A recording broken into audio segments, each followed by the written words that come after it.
అనుకోలే. ఇలా చాలా బాధ కలుగుతూ ఉంది, చాలా దుఃఖం కలుగుతూ ఉంది.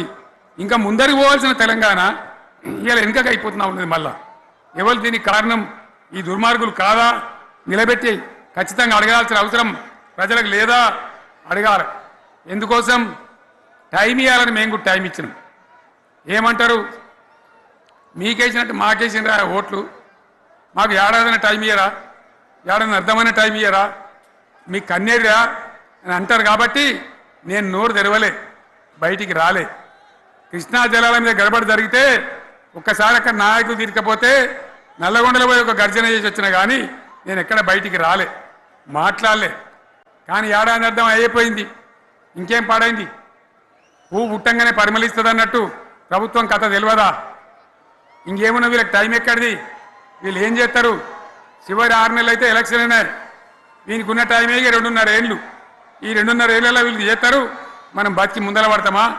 అందుకోసం ప్రజానీకం, మేధావులు, తెలంగాణ ప్రజలు దయచేసి అందరూ ఆలోచన చేయాలి. ప్రతి వాళ్ళు కూడా ఆలోచన చేసి దీనికి పరిష్కారం ఏందో కనుక్కోవాలి. మేధావితో పనిచేయాలి, ఆవేశంతో కాదు, నినాదాలు ఇస్తే కాదు, ముళ్ళును ముళ్ళుతోనే తీయాల. యాడ ఓడగొట్టుకున్నామో గాన్నే వెతకాలి, ఎక్కడ జారిపోయిందో ఆన్నే మళ్ళీ దొరకబట్టాలి. ఆ నైపుణ్యం, ఆ స్థాయి ఇవాళ రావాలి. మళ్ళీ ఇప్పుడు ఏం చేస్తారు? మాట్లాడితే బీఆర్ఎస్ మీద బదనం, ఇక వశమైతే లేదు రాని భూములు అమ్మకానికి పెడతామంటు. అమ్మచ్చు, అత్యవసరమైతే కొన్ని అమ్మచ్చు. ప్రజలకు అవసరం లేని ఉంటే, విలువ వచ్చేది ఉంటే, ప్రజల పనుల కోసం కొన్ని అమ్మచ్చు. కానీ ఏదమ్మాలి ఏదమ్మద్దని విచక్షణ ఉండాలి కదా. యూనివర్సిటీలు అమ్ముతారా? ఇవాళ హైదరాబాద్ యూనివర్సిటీ అమ్ముతున్నారు, రేపు ఉస్మాన్ యూనివర్సిటీ అమ్ముతారు. విలువైన భూములనే అని ఇట్లా కథం పట్టుకుంటూ పోతే ఏమైనా మిగులుతుందా? కాబట్టి ఇది పద్ధత, ప్రభుత్వం నడిపించే విధానమా? వీళ్ళు ఏ విధంగా గోల్మాల్ దింపుతున్నారో దయచేసి ఆలోచించాలని చెప్పి నేను మీ అందరిని కూడా కోరుతా ఉన్నా. ఒక్కొక్క ట్రిప్పు నేను యాదగిరి గుట్టకు పోతే అలా ఎకరానికి 10 లక్షల వాల్యూ పెరుగుతుండే. మరి ఇవాళ ఏమవుతా ఉంది? ఇవాళ ఏం జరుగుతూ ఉంది? మీరందరూ కూడా ఆలోచన చేయాలని కోరుతా ఉన్నా. ఇవాళ రాజ్యం నడపచేతగాక ఎల్లెంకల పడి రాష్ట్రాన్ని ఆర్థికంగా దివాలు తీసి పిచ్చి పనులన్నీ వేసి ఇవాళ అడ్డం పొడుగు మాట్లాడుతూ ఉన్నారు. అన్ని రంగాలలో ఫెయిల్ అయిపోయింది. ఏ ఒక్క ఈ హుస్నాబాద్ ఇప్పుడు నేను రాగా చూసుకుంటూ వచ్చిన, ఆనాడు కష్టపడి ఈ హరీష్ రావు ఇరిగేషన్ మంత్రిగా ఉన్నప్పుడు ఇలా గౌరెల్లి ప్రాజెక్టు కట్టినాం. 90% పూర్తయింది. గౌరెల్లి ఇరిగేషన్ ప్రాజెక్టు ప్రజలకు సంజాయించి భూములు తీసుకొని ఆనాడు తిరిగి 90% పూర్తి చేసినాం. ఏడాది అర్థమైతే తట్టడి మన్ను తీస్తాను రా. పాలమూరు పథకం 80% కంప్లీట్ అయింది. ఎందుకు దాన్ని పెండింగ్లో పెడుతున్నారు? ఎందుకు దాన్ని పూర్తి చేస్తలేరు? ఈ విధంగా చిన్న మాట, చాలా చిన్న మాట. కేసీఆర్ కిట్ పెట్టినాం, లక్షాధికారుల కోసం పెట్టినాం, కోటీశ్వర్ల కోసం పెట్టినాం. ఎవరి కోసం పెట్టినాం కేసీఆర్ కిట్టు? పేద ప్రజల కోసం, గ్రామీణ ప్రాంతాల్లో ఉండేటువంటి పేద ప్రజల కోసం పెట్టినాం. ఆడపిల్లగానే 13,000 ఇచ్చినాం, మగపిల్లగానికైతే 12,000 రూపాయలు ఇచ్చినాం. ఆ వాహనాలు పెట్టి, అమ్మఒడి వాహనాలు పెట్టి వాళ్ళని తీసుకెళ్ళి ప్రసవాలు చేయించి వాళ్ళకి మందులు ఇచ్చి ఫ్రీగా ఉచితంగా చేసి బ్రహ్మాండంగా ప్రసవం చేయించి మళ్ళీ ఇంటికాడ తీసి దించినాం. గది బంద్ చేస్తారా ఎవరన్నా? ఎందుకు బంద్ చేయాలి? ముఖ్యమంత్రులుగా పనిచేసే వాళ్ళకు గాంభీర్యం ఉండాలి, ధైర్యం ఉండాలి. రాజశేఖర్ రెడ్డి అనే ముఖ్యమంత్రి ఉండే, నేను చెప్తా ఉన్నా మీ ముందు ఇవాళ, ఆయన ఆరోగ్యశ్రీ అని ఒక పథకం తెచ్చిండు. నేను ముఖ్యమంత్రి అయిన తర్వాత అడిగిన, హెల్త్ డిపార్ట్మెంట్ని పిలిచి అడిగిన, ఇది ఏం పథకమయ్యా, బాగుందా అంటే, సార్ మంచిగుంది, ప్రజలకు లాభం అవుతుందని చెప్పింది. నేను చెప్పిన ఆ పథకాన్ని అట్లే పెట్టండి, ఆ పథకాన్ని మార్చకండి, ఆ పథకం అట్లే ఉండాలని చెప్పిన. అక్కడ చెప్పడం కాదు, నేను అసెంబ్లీలో చెప్పిన, ఇది మా స్కీమ్ కాదు, కాంగ్రెస్ గవర్నమెంట్ ప్రారంభించింది, దాని పేరు కూడా మేము మారుస్తలేం, కానీ కొనసాగించాలని చెప్పినాం, కొనసాగించినాం. అది మీ అందరికి తెలుసు. ఇలా వీళ్ళు కేసీఆర్ ఆనవాళ్ళు లేకుండా చేస్తాం, కేసీఆర్ ముచ్చట లేకుండా చేస్తారా? ఇవాళ మనం కూడా సభ పెట్టుకుంటే ఎన్ని అడ్డంకులు దానికి. ప్రైవేట్ స్కూళ్ళు బస్సులు ఇస్తే వాళ్ళకు నోటీసులు ఇవ్వడం, అడుగడుగున ఆర్టీఏ అధికారులను పెట్టి పోలీసులను పెట్టి ట్రాఫిక్లు జామ్ చేయడం. ఇప్పుడు కూడా సభకు రావాల్సిన వాళ్ళు 1,50,000 మంది బయటనే ఆగిపోయింది. ఇటు హనుమకొండ దిక్కు, అటు హుజరాబాద్ దిక్కు, ఇటు సిద్దిపేట దిక్కు 3 రోడ్ల మీద కూడా జాములున్నాయి. నేను అడిగిన నాయకులు ఏందే అంటే ఇబ్బంది అవుతుంది సార్, రానిత్తలేరు, మధ్యలో ఇబ్బందులు కలిగిస్తున్నారు, కొన్ని లారీలు తెచ్చి అడ్డం పెట్టాను పనికిమాలని అని చెప్పి జామ్ అయిపోయి అక్కడనే ఆగిపోయింది. నేను అన్న ఇంకో అర్ధగంట ఆగి మాట్లాడదామంటే మా వాళ్ళంతా ఉండి లేదు మనోళ్ళు దూరం పోవాలి, ఇక రాని వాళ్ళు ఎట్లా అందరూ మనం మాట్లాడి సభ ముగించాలని చెప్తే నేను వేదిక మీదకి వచ్చిన. ఇన్ని అడ్డంకులు ఇంత కడుపు ఆపుతారా? బీఆర్ఎస్ సభలను ఆపుతారా? ఈ ప్రపంచనాన్ని ఎవడాపుతాడు? ఆగబడితే ఆగుతుందా? నేను ఒక్క మాట పోలీసు మిత్రులకు మనవి చేస్తా ఉన్నా. ప్రజాస్వామ్యంలో ప్రజలకు అడిగే హక్కు ఉంటుంది, తప్పకుండా అడుగుతారు ప్రజలు. ఈ అడిగే హక్కును సోషల్ మీడియాలో బీఆర్ఎస్కు సోషల్ మీడియా వారియర్స్ ఉన్నారు, వాళ్ళు బ్రహ్మాండంగా పనిచేస్తున్నారు, ఖచ్చితంగా అడుగుతున్నారు ప్రజల తరఫున. ఇంత అన్యాయం జరుగుతుంటే చూడలేక సోషల్ మీడియాలో పనిచేసే తెలంగాణ బిడ్డలు ఇది ఏమన్యాయమే ఎట్లా అని చెప్పి ప్రభుత్వాన్ని ప్రశ్నిస్తూ ఉన్నారు, ప్రజలకు మద్దతుగా నిలబడతా ఉన్నారు. వాళ్ళ మీద కేసులు, వాళ్ళని పట్టుకపోవడు. పోలీస్ సోదరులను నేను అడుగుతా ఉన్నా, మీరెందుకు దునుకులాడుతుండ్రే? మీకేమక్కడ వచ్చింది? మీకొక్కటి చెప్తున్నా నేను,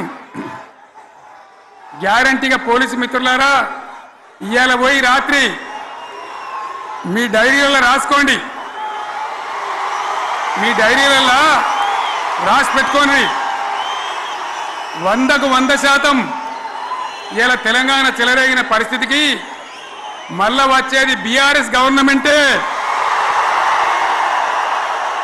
అది ఎవరు కూడా ఆపలేడు, అది ఎవరి తరం కాదు, ఎవరి వశం కాదు. మీకు తెలియదా? మీరు పోలీసు ఉద్యోగాలు చేస్తున్నారు, మీరు చదువుకోలేదా? మీకు కూడా విజ్ఞానం ఉంది కదా? వీళ్ళు దొంగ వాగ్దానాలు చేయలేదా? ప్రజలను మోసం చేయలేదా? ప్రజాస్వామ్యంలో ప్రజలకు అడిగే హక్కు లేదా? మీరెందుకు కేసులు పెడుతున్నారు? నాకు అర్థం కాదు. మీరెందుకు దునుకులాడుతున్నారు? మీరెందుకు బలైతారు? రేపు మీకు రాజకీయాలు ఎందుకు? మీ డ్యూటీ మీరు చేయండి. మేము బీఆర్ఎస్ ఎప్పుడు శాసనాన్ని ఉల్లంఘించాం, చట్టాలను ఉల్లంఘించాం. అయినా నేను ఒక్క మాట మళ్ళీ చెప్తా ఉన్నా, మీకు ఆల్రెడీ చెప్తా ఉన్నారు పార్టీ నుంచి, ఎక్కడ ఎవరిని మీ మీద అన్యాయం కేసులు పెట్టినా మన టీఆర్ఎస్ లీగల్ సెల్ వీరులు ఉన్నారు, మీరు భయపడే అవసరం లేదు. న్యాయస్థానాలని అక్కడ పోరాటం చేద్దాం. మీకు అండగా కేసీఆర్ ఉంటాడు, బీఆర్ఎస్ ఉంటుంది, అందరం ఉంటాం. ఇక ఈడికెళ్ళి నేను కూడా ఊకోను, నేను బయలుదేరతా. యాందాకైనా మంచిదే. ఎవరిని సంగతి ఏందో, ఎవరైనా లెక్క ఏందో అన్ని కూడా లెక్కలు తీద్దామని మనవి చేస్తా ఉన్నా. ఈ రకంగా మనం ముందుకు పోవాలి. ఒక్క మాటలను ఉన్నదా? ఇవాళ ఈ ప్రభుత్వం, ఈ కాంగ్రెస్ నయవంచక ప్రభుత్వం సంక్షేమంలో ఫెయిల్, మంచినీళ్ళలో ఫెయిల్, పొలాలకు నీళ్ళు ఇవ్వడంలో సాగునీళ్ళలో ఫెయిల్, కరెంటు సరఫరాలో ఫెయిల్, రైతు బంధులో ఫెయిల్, విత్తనాలు ఎరువులు సరఫరాలో ఫెయిలేనా? ధాన్యం కొనుగోలులో ఫెయిల్, పల్లెలు పట్టణాల అభివృద్ధిలో ఫెయిల్, భూముల ధరలు పెంచడంలో ఫెయిల్. మరి దేంట్లో పాస్ అయిండు? ఎటుపడితే అటు ఒర్రుడు, దేవుళ్ళ మీద ఒట్లు పెట్టుడు, అబద్ధ వాగ్దానాలు చేసుడు.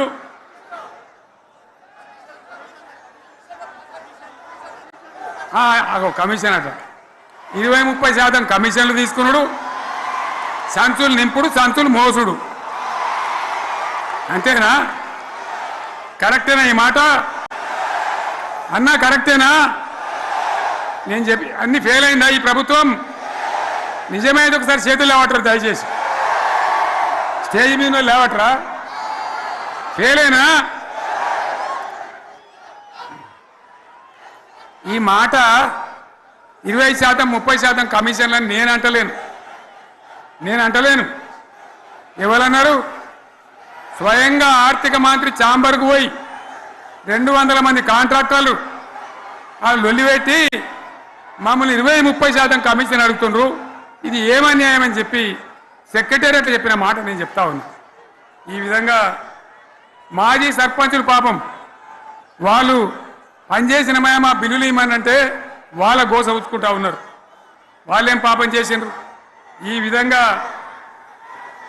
ఘోరం. ఇంకా ఈ అందానికి ఏం మాట్లాడతారు? కేసీఆర్ నువ్వు రా అసెంబ్లీకి, నీ కాయగూరకుడు ముచ్చట్లు తింటానికా? పిల్లలు అడిగితేనే మీరు జవాబు చెప్తలేరు. ఉన్నట్టు నిలబెడితే ఆ ఆర్థిక మంత్రి అసెంబ్లీలో లేచి 20% కమిషన్ తీసుకుంటున్న కేటీఆర్ మాట్లాడితే ఆయన లేచి భుజాలు తడుముకుంటాడు. నీకెందుకయ్యా బాధ? నువ్వు తీసుకుంటేనే నీకు బాధ ఉండాలి కదా. లేచి పేదలు ఉల్లి పెడతా ఉన్నాడు ఆయన అసెంబ్లీలో. ఈ విధంగా చాలా గందరగోళంగా అవివేకంతో అజ్ఞానంతో చాలా ఘోరం చేసి అడ్డమైన మాటలని చెప్పింది. దాంతో మనం కూడా గోల్మాలైపోయినాం. తీర్థం పోదాం తిమ్మక్క అంటే వాడు గుల్లే, మనం సల్లే. ఆ గతికి తెచ్చింది ఇలా ప్రజల గతి. మరి మనం కూడా ప్రజలు కూడా ఆలోచన చేయాలి. ఆవేశం కాదు. గాడిదలకు గడ్డేసి బలరకు పాల్పడితే వస్తాయా? మరి ఇప్పుడు ఏం చేయాలో ఆలోచించాలి. ఓ తమ్ముడు అన్నాడు హైదరాబాద్లో, ఆయన ఇల్లు కూడా కొడితే, కేసీఆర్ అన్నా యాడున్నావు, నువ్వు రావాలి. కత్తి వాంచేతలు పడితే యుద్ధం నన్ను చేయమని పడుతుంది. అంతేనా? ఇది కూడా విచారించాలి ప్రజలు. మీకు అర్థం కావాలని నేను చెప్తా ఉన్నా. అందుకే ఓడగొట్టుకున్న కారణే వెతుక్కోవాలి.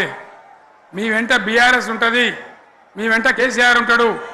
100% మళ్ళా తెలంగాణ విజయం సాధించాలి. గులాబీ జెండా ఎగిరేయాలి. అద్భుతమైన తెలంగాణను మళ్ళీ సాధించాలి. ఇక బీజేపీ కథ 11 ఏళ్ళ రాజ్యం చేయబట్టి తెలంగాణకు 11 రూపాయలు ఇచ్చిండ్రా? వాటిదే బబ్రాజమానం భజగోవిందం. శుష్కప్రియ శూన్యాస్తాలు తప్ప ఏమి ఇయ్యలే. 157 కాలేజీలు పెడితే మెడికల్ కాలేజీలు ఒక్కటన్నా తెలంగాణకు ఇచ్చిండ్రా? ఒక ప్రాజెక్ట్ కన్నా జాతీయ హోదా ఇచ్చిండ్రా? ఇక కాంగ్రెస్ వాడు ఇట్లా అంటే బీజేపీ వాడు అట్లా. ఏది లేదు. ఇక ఉల్టా మనయే. ఖమ్మంలో 7 మండలాలు గుంజుకున్నారు. సీలేరు ప్రాజెక్టు గుంజుకున్నారు. నరేంద్ర మోడీ మాట్లాడతాడు. ఏం మాట్లాడతాడు? తెలంగాణ వచ్చిందిరా అని తెలంగాణలో సంతోషపడితే తల్లిని చంపి బిడ్డను బతికిచ్చిండు అంటాడు. ఎన్నోసార్లు అంటాడు, ఒక్కసారి కాదు. ఈ విధంగా అది కూడా మనం వెనకొచ్చేది కాదు. ఈ సందర్భంలో ఒక మాట బీజేపీ అంటే నాకు జ్ఞాపకం వచ్చింది. ఇవాళ కేంద్ర ప్రభుత్వం కగార్ అనే ఆపరేషన్ పేరు మీద ఛత్తీస్గఢ్లో యువకులను గిరిజనులను ఊచకోత పోతా ఉన్నారు. అది ధర్మం కాదు. వీళ్ళు ఏమవుతున్నది? నక్సలైట్లు ప్రతిపాదన పెడుతున్నారు. మేం ప్రభుత్వం దగ్గరకు వచ్చి చర్చలు చేయడానికి సిద్ధంగా ఉన్నాము అంటున్నారు. నేను కోరుతా ఉన్న కేంద్ర ప్రభుత్వాన్ని, బలం ఉన్నది కదా అని చంపుకుంటా పోవుడు కాదు. అది ప్రజాస్వామ్యం కాదు. ఆపరేషన్ కగార్ వెంటనే ఆపేయండి. వాళ్ళని పిలిచి, ఆ నక్సలైట్లను పిలిచి డెమోక్రటిక్ స్పేస్ ఇచ్చి చర్చలు జరపండి. వాళ్ళు ఏం మాట్లాడతారో చూడండి. అది కూడా నల్లనా తెల్లనా దేశం ముందరికి రాని. కానీ అట్లా కాదు, మొత్తం ఏరి పారెత్తాం, కోసి పారెత్తాం, నరికి పారెత్తాం అంటే మిలిటరీ ఉన్నది మీ దగ్గర కొడతారు. కానీ ప్రజాస్వామ్యం అనిపించుకోదు. ఈ మాట ఢిల్లీకి ఉత్తరం పంపిద్దామా? మీరందరూ సపోర్ట్లు కొడితే తీర్మానంగా భావించి దాన్ని కేంద్రానికి పంపిద్దాం.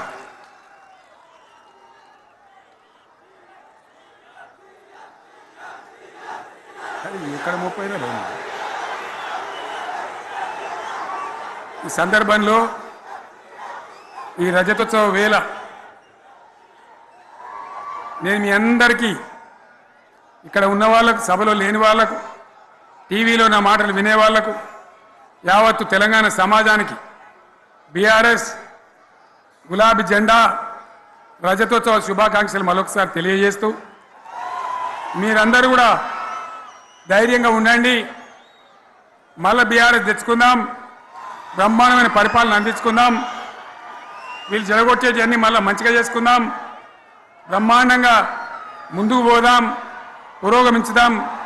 ఒక అద్భుతమైన తెలంగాణ, ప్రతి వ్యక్తి ముఖంలో చిరునవ్వులు చిందించే తెలంగాణ తయారు చేసుకుందామని చెప్పి మీ అందరికీ మనవి చేస్తూ, ఇంత పెద్ద ఎత్తున ఈ సభకు గవర్నమెంట్ వచ్చిన ఏడాది నరలోనే మీరు కదిలి